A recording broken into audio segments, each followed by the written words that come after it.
స్తోత్రమేసయ్య. ప్రియమైన దేవుని బిడ్డలారా, క్రీస్తు నామములో మీ అందరికీ సమాధానము కలుగునుగాక.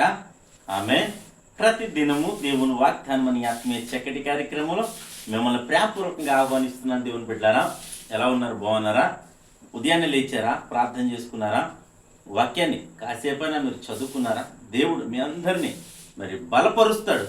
తద్వారా నీకు క్షేమము, సమాధానము, మరి ఆశీర్వాదము అని తెలియచేస్తూ ప్రతి దినము దేవుని వాగ్దానం అనే ఆత్మీయ చక్కటి కార్యక్రమంలో వాగ్దానం చదువుతున్నాను. మరి ప్రకటన గ్రంథము 1వ అధ్యాయం 7వ వచనం.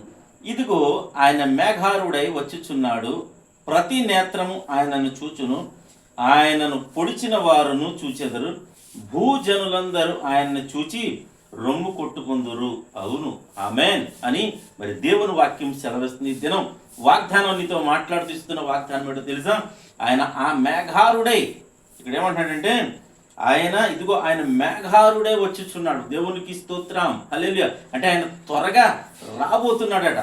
ఆయనను పొడిచి, అంటే ఆయనకు హింస పెట్టిన వారు, ఆయనను మరి ప్రాణాన్ని తీసిన వారు, మరి ఆయన సిలువుకి ఎక్కించిన వారు, ఆయనను పొడిచిన వారు కూడా మరి ఆయన చూస్తారట. భూజనులందరూ మరి రొమ్ము కొట్టుకుని ఏడుస్తారట. అయ్యో, సువార్త ప్రకటించబడింది, నేను వినలేకపోయాను. ఆయన రక్షణ గురించి బోధించబడింది, నేను రక్షణ పొందలేకపోయాను. మరి మారు మనసు నిమిత్తం బోధించబడింది, నేను మారు మనసు పొందలేకపోయాను. మరి ఆయనను అంగీకరించమని ఆయన సువార్తను మరి ప్రకటించారు. మరి నేను వారందరినీ దూషించను, కానీ నేను క్రీస్తుని వెంబడించలేకపోయాను, ఆయనను సొంత రక్షకునిగా అంగీకరించలేకపోయినాను. ఒక భూజనులందరూ అంట రొమ్ము కట్టుకొని ఏడుస్తారని మరి దేవుని వాక్యము సెలవిస్తున్నది. కనుక ఇది జరగబోతుంది. కనుక ప్రియమైన దేవుని బిడ్డలారా, ఈ దినం మరి యేసు ప్రభు ప్రేమమయుడు, దయామయుడు, మరి కృపామయుడు. మరి ఆయన ప్రేమను వర్ణించలేము గనక మరి ఆయన ఎంత గొప్పడంటే, నేను ఇప్పుడు మరలా ప్రేమిస్తూ నీకు మరొకసారి తెలియచేస్తాను. వాగ్దానం ఏంటో తెలుసా? నీవు ఆయన మేఘారుడే వచ్చుచున్నాడు కనుక ఆయనను నువ్వు సొంత రక్షకునిగా అంగీకరించు, ఆయనను వెంబడించు, ఆయనను అనుసరించు. ఆయన కట్టడలు, విధులు అన్నీ నువ్వు అనుసరించి నడిచినప్పుడు, ఆయన మేఘారుడే వచ్చినప్పుడు నువ్వు ఎత్తబడే గుంపులో ఉంటావు, నీవు పరలోక రాజ్యంలో ఉంటావు. ఈ దినం మరి యేసు ప్రభువుని నమ్మితే ఆస్తి, పాస్తులు, ఆరోగ్యం అన్నీ వస్తాయని కాదు, కానీ పరలోక రాజ్యం వస్తున్నది అన్నదే మరి ముఖ్యం. కనుక ప్రతి ఒక్కరూ మరి దేవునికి దగ్గరగా జీవించండి, ఆయనను అనుసరించండి, ఆయన మార్గంలో నడవండి. తద్వారా నీకు రక్షణ దొరుకుతుంది. ఆయన మేఘారుడే వచ్చినప్పుడు నువ్వు ఎత్తబడతావు, లేపబడతావు అని తెలియచేస్తూ, నువ్వు జీవంలో ఉంటావని తెలియచేస్తూ, నరకం నుంచి తప్పించబడతావని తెలియచేస్తూ దేవుడి మాటలు దీవించునుగాక. ఆమెను ప్రార్థన చేసుకుందాం. స్తోత్రము తండ్రి, వందనాలు యేసయ్యా.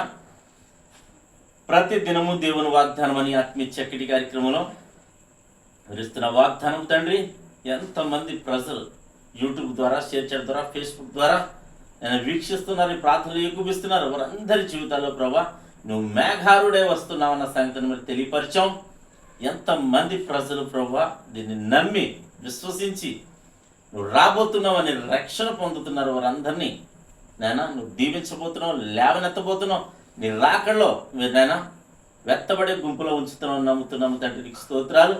అలాగే తండ్రి, ఈ దినం ప్రభా ఏ ఒక్క ఆత్మ నశించుకోవడం నీకు ఇష్టం లేక, నువ్వు ప్రేమమయుడు గనుక మరొకసారి నీ బిడ్డలు ప్రేమిస్తూ హెచ్చరిస్తున్నావు గనుక ప్రతి ఒక్కరూ నాయన తెలుసుకుని నీ తట్టు తిరిగేలా సహాయం చేయమని ప్రార్థిస్తున్నాం నాయన. అలాగే తండ్రి, ఈ సమయంలో ఎవరైనా ఏ వ్యాధుల చేత, రోగాల చేత, నాయన దురాత్మల చేత ప్రభా నా తండ్రి పీడించబడుతున్నారు, వారందరినీ నేను మీరు కనికరించండి, విడిపించండి, స్వస్థపరచమని ప్రార్థిస్తున్నాను తండ్రి. స్తోత్రాలు.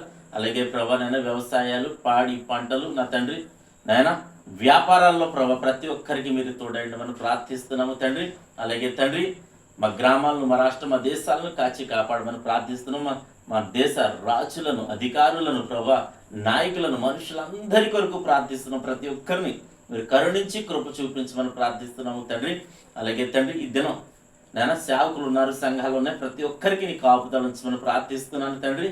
నాయన ఈ దినం ఎవరిది ప్రభా నాయన పుట్టినరోజులు, పెళ్లి రోజులు జరిపించుకొనిచున్నారు, వారందరికీ నీ కృప తోడైండును గాక అని ప్రార్థిస్తూ, సంవత్సరం అంతా నీ దయకిరీటం ఉంచమని ప్రార్థిస్తూ యేసుక్రీస్తు నామములో ప్రార్థన అడుగుచున్నాం పరమ తండ్రి, ఆమేన్.